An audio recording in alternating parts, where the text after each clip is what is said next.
So the more you evolve in this life, the more you begin to realize that we don't really have much of a say in what goes on around here.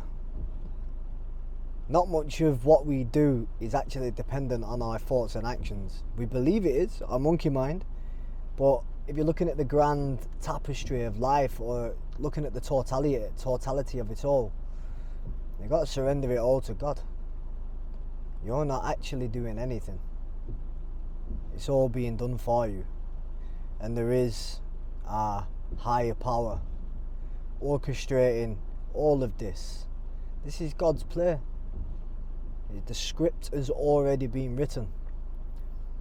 But part of the script is allowing us to have this mind that makes decisions and perceives them to be relevant, or perceives them to be done by us or in our control.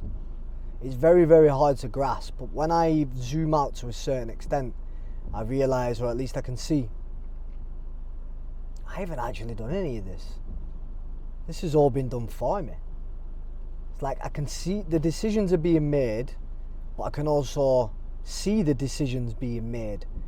The game is being played, but I'm also watching the game being played.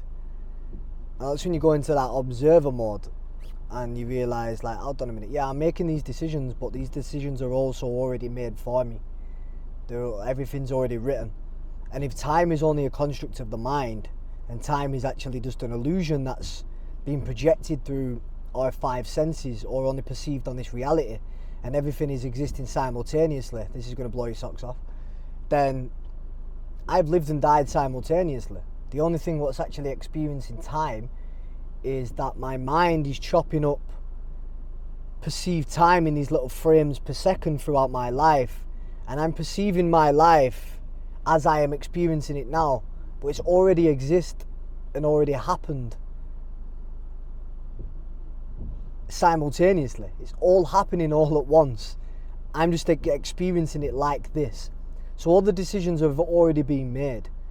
And the second you can actually recognise, or just really feel that, you start to just kick back a little bit, relax, enjoy the show.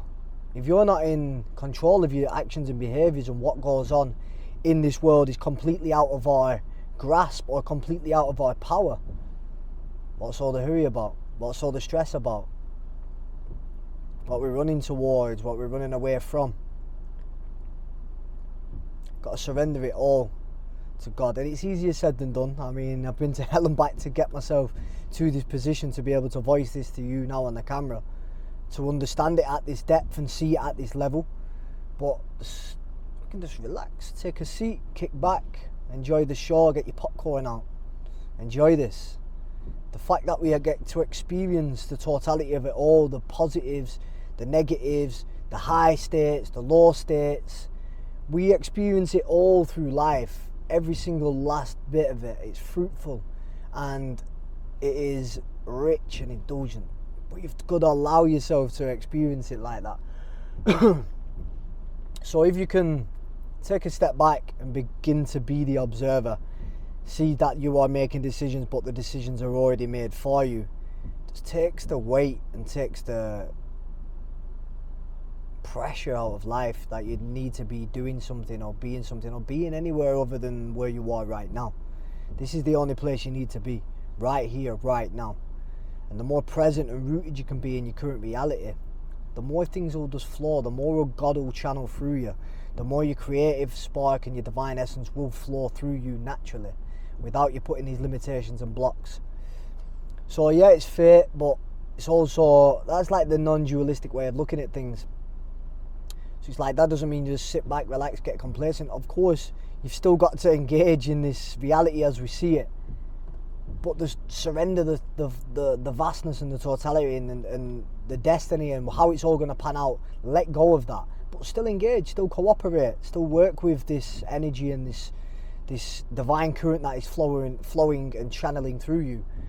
But you'll be more receptive and more open to opportunities, more open to things happening in your life, miracles per se, when you are present and rooted in that energy and you're allowing that spark and that divine essence to actually channel and flow through you. It's a good way to look at it also when you're going into you're in a dark place, or you're going through some turmoil or some suffering within your life. You can also understand that this is just the contrast and the polarity within life that we all need to experience. No light without the dark, no joy without sadness, no love without hate. So if you can look at it through that frame of reference as well, or since I've looked at it through that frame of reference, all right, brilliant, okay, I understand. Yeah, I'm struggling right now, I'm suffering right now. These things, they shall pass. It's a temporary state of being. Nothing is ever fixed, nothing is ever permanent in this reality and in this life as we see it. Light, darkness, good, bad, it's all just it's a perception. It's an opinion. Like, saying murdering somebody is bad. This is an extreme example. It is, you're right. Like, I fully agree with that, and I'm fully on par with that. But that is still just an opinion. Who created that thought that murdering is bad? This is me justifying it, by the way. But that is still an opinionated view. But using that as an extreme example, you can apply that principle and framework to anything. Everything is just a perception of your own mind. You've made everything up based on your experience of reality, or your experiences per se throughout this lifetime. Everything is all conditioning, everything is karmic, everything is already there for you. So when you break that down to making the decisions level, if everything is actually already written and encoded into your DNA and programmed into your subconscious mind and channeled through the divine, everything, the decisions you're going to be made based off, like, even science, when you're going off the past, the decisions have already been made, because based off your past reality, even in this life and the previous, and your ancestral DNA, all that is too much to be able to override. You cannot override that conditioning and programming, and also override the source current and the flow that is flowing through you. And that is the thing that underpins everything and overlooks everything. As above, so below. So yeah, I just thought it was in it, because I've been toying with the thought, and I was actually laughing to myself in hysterics. I was laughing out loud, like, what am I being so serious for? Like, why am I taking this shit so serious? Like, just relax. Just take a back seat and just chill out a little bit. Like, get out your mind. Just ground your energy. Go and put your feet on some grass. Go and sit in the sauna, or go for a walk. Do some just chill out, man. Like, it's not that deep. Really isn't that deep. Where you're meant to be, you will end up being at that place. The more you fight and resist the natural current and natural flow of life, or the karmic cycles, or your destiny as it is meant to be, the more suffering you are creating in your own life. And once again, it is easier said than done. I get it. I've been to hell and back to be able to feel this at my core. But wow, what a good place to be. Like, it really isn't that deep. It really isn't that deep. Now, the more you can begin to stop taking yourself so seriously and begin to look at life as it's a joke, it's all a laugh. Yeah, some things are serious, but only for the temporary moment of you perceiving them to be serious and relevant. But then that passes, we forget, something else happens, and they're like, wow, this is the new big thing. Like, oh my God, this is so real right now. And then that passes, we forget about it. Something else comes on. This is just life. Just gotta learn to dance with it a little bit. Learn to flow with it.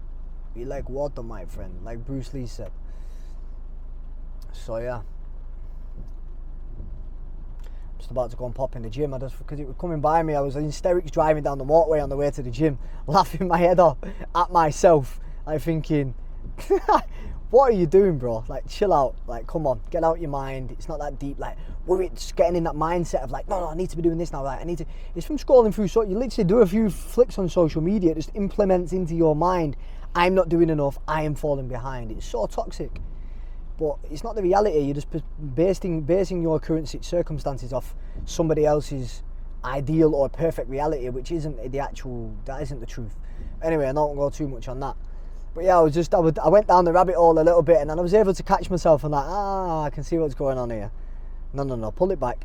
And then I was deepening the thought of like, hold on a minute, none of this is, regardless of how much I think about what I'm going to do, the decision's already been made anyway. So yeah, it just left me in hysterics, and I thought I'd jump on here and get the video on now before I jump in the gym. Sort of relaxed, chill day today. We're gonna just have a Sunday day of rest. Gonna just have a nice little sauna, jacuzzi, chill out, cool the gonads. See, normally the ego with mind are like, nah, we need to train. You have to train. You have to train, otherwise you're falling behind. That's what the mind will tell you. That's what the ego mind will tell you. But it's not the truth. You're never behind. You're never in front. You're always right where you are meant to be.